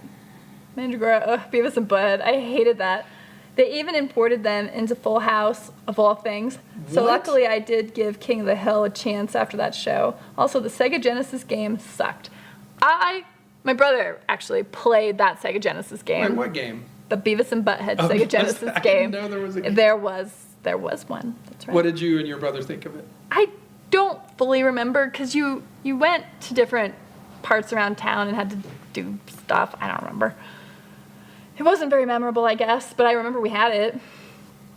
I remember mostly playing the Lion King game a lot and being terrible at it. I'm not gonna lie though, I'm all in. I'm gonna start looking up the how Full House had somehow taken on Beavis and Butthead. Yeah. I've never heard of this, and I'm very curious now. Andrew said my father loved Johnny Bravo. Oh gosh. He was great. There's a episode where he's dating Velma from Scooby Doo, I believe Yes, it. I believe it. I believe that. and Velma leaves him. Well, he was a big fan of Luke Perry, just like Miranda. Luke Perry. That's right. JP got rockets. Liquid Television was pretty cool. We got B&B and Aeon Flux from it. Aeon Flux was weird. And also super cool. It was I interesting. Really liked Aeon Flux. It captured the imagination. Yeah. You know, but it was also like hard to explain. Well, they tried to make a movie with Charlize Theron, right? Did we see it? I don't think I ever saw that. Okay. Yeah, I'm I mean, that curious, they though. did make a movie with it. But, Yeah. I don't know that it quite. I mean, I don't even know how you get the same feeling because part of it was that weird animation, like the weird art style that was really also Yeah. kind of creepy and weird, but also cool. I don't know. It was an interesting one. Jerry DeBacco, love me some Ascension. Andrew Siskel and Ebert actually liked the B&B movie. The like hallucination sequence with Rob Zombie was actually pretty good. I remember that. Andrew Gore, I remember when 40K had that happen around 3rd, 4th edition. Chaos lost outright in the player games, but GW made them win with their objectives anyway. It killed the immersion. That's bad. That isn't, like, that's then misleading your audience, you know? Yeah. Andrew, Guild Wars 2 was great for that. Level 60 was plateau. Gear made very little difference, which reminds me of Darktide. You could put all kinds of different stuff on, and there's better and worse weapons, but Yeah. you can still, I think, play Darktide pretty much any way you want as long as you're competent at your character. Yeah. You know? I agree. I play a weird build, but I hold my own in level 5s. Yeah, no, you were carrying me the other day. Mandragora, True Scale should have been universal a long time ago. I hate that my classics are short compared to the new minis everyone makes. Which is just the nature of going from white metal to plastic. It's Yeah, just the that's way, true. I mean, that's where you're getting the literal sizeflation, right? The inflation of that. I think 3D printing is starting to do a new wave of it too. Yeah, 'Cause, yeah. like, you kind of want a little bit bigger, fatter detail Mm-hmm. for stuff you're 3D printing. I think you see it in the new War Machine art direction. Is like they're kind of designing it to, I don't know, to be more, Chunky. yeah, more chonky, but it show up more with the 3D printed models. Mm-hmm. Also, the fatter it is, the less likely it is to just To break. And so they're kind of That taking is that true. into it. Yeah. Check out Ralph Partha's True 25s for some huge scale creep. Thomas, yeah, I have some of the Well, what Ralph is that Partha's. something to compare modern miniatures with? Is that what he's saying? Well, I think he's just talking about, how, yeah, maybe to compare, yeah, because, Like the True 25 are tiny. well, for a huge scale creep, so the True 25s would 'Cause I sound like think- they'd be bigger. I think scale is supposed to be like 25 millimeter, Mm-hmm. and the millimeter point is like where their eyes are, right? Not Oh. the height of, not the top of their head, because I guess you wear helmets or have weird whatever. Oh, okay. And so I think it's like, for some reason, I've always heard that it's where their eyes are. So from the floor to their eyes, it's supposed to be 25 millimeter, and then like GW quickly went to like 28 millimeter. Well, you had like heroic scale, right? Was the Yeah. other thing. Well, heroic scales like your heads and hands are bigger. That's it? And then like, Okay. and then what is it? I'm trying to remember. Malifaux is what, 30 millimeter? I believe so, yes. Yeah, they're 30. And so like they're not quite the same scale as everything. Yeah. And so I don't know what Games Workshop technically is now, to be honest. I don't know. Acadia Stand's models do look significantly different than the older Yeah, Acadian do they stand models. tall? They do. I really like the way they look, though. Other than the lack of customizability, but I guess I'm not necessarily that kind of hobbyist. Like, I'm just happy to put them together and do the thing. Yeah. But I do understand where hobbyists come from and that they would like to be able to customize the models, and a lot of those new ones don't give you that option. So I feel like part of it though is with the dynamic poses that they have. So like Space Marines worked really well because they just had,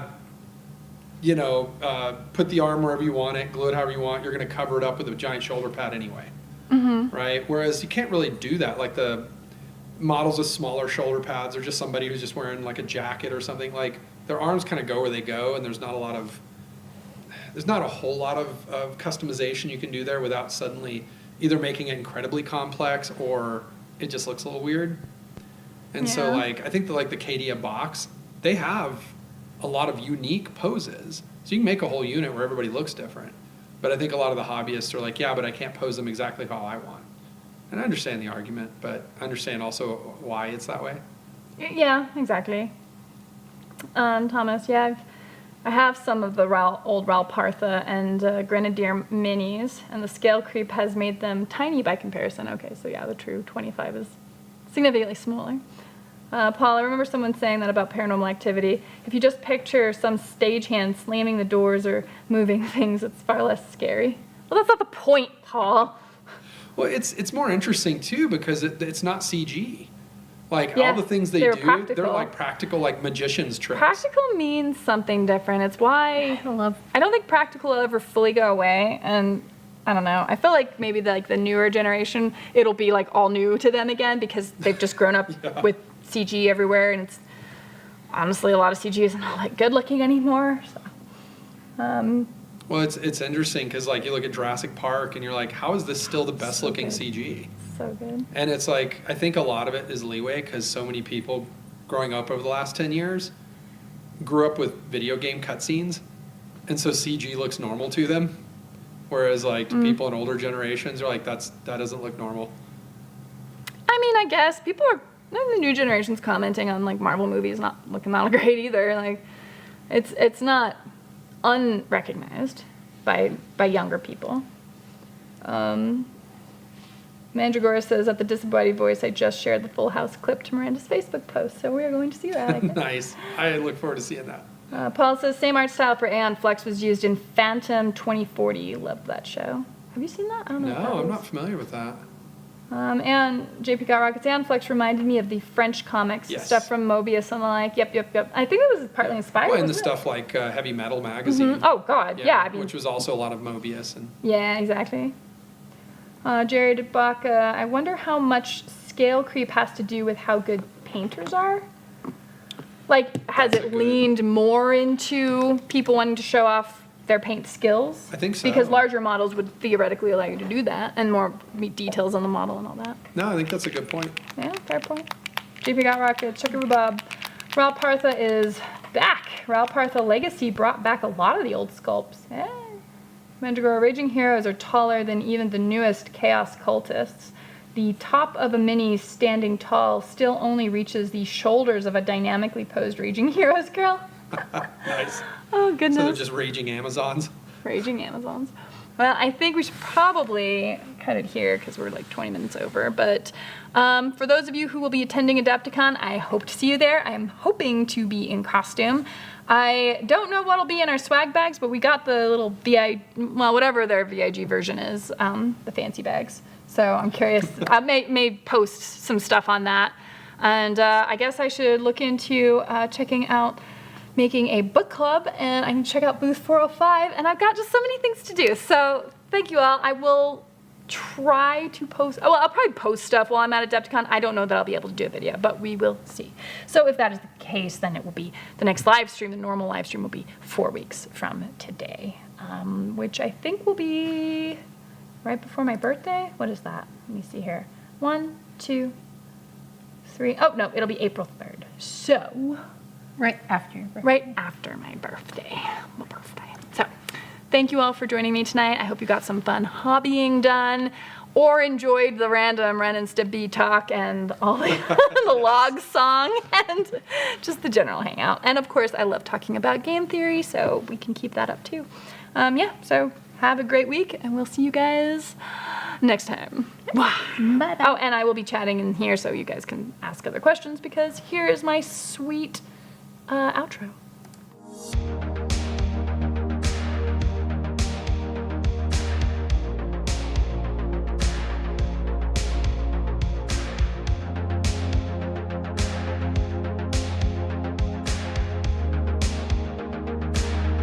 Barry, cover me.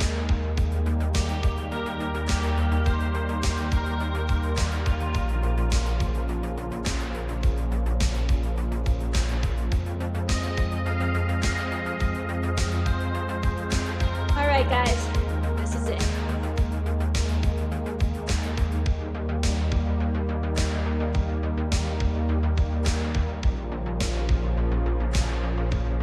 Copy that.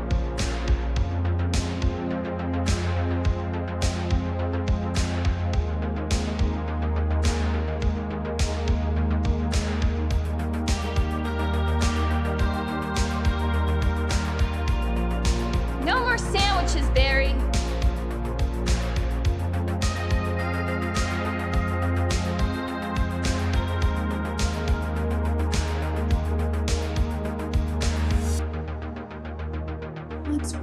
this place.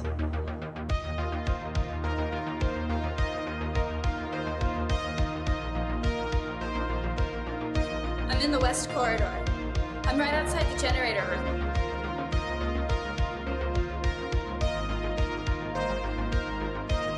I'm out of bullets.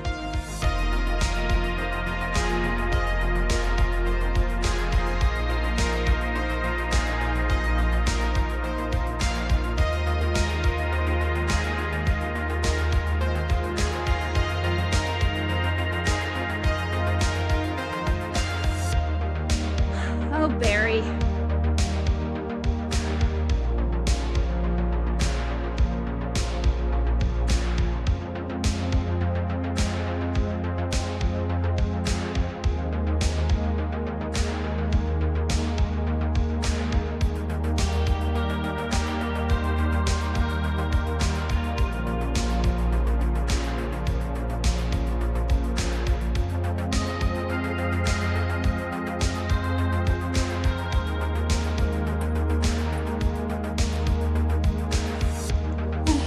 Success.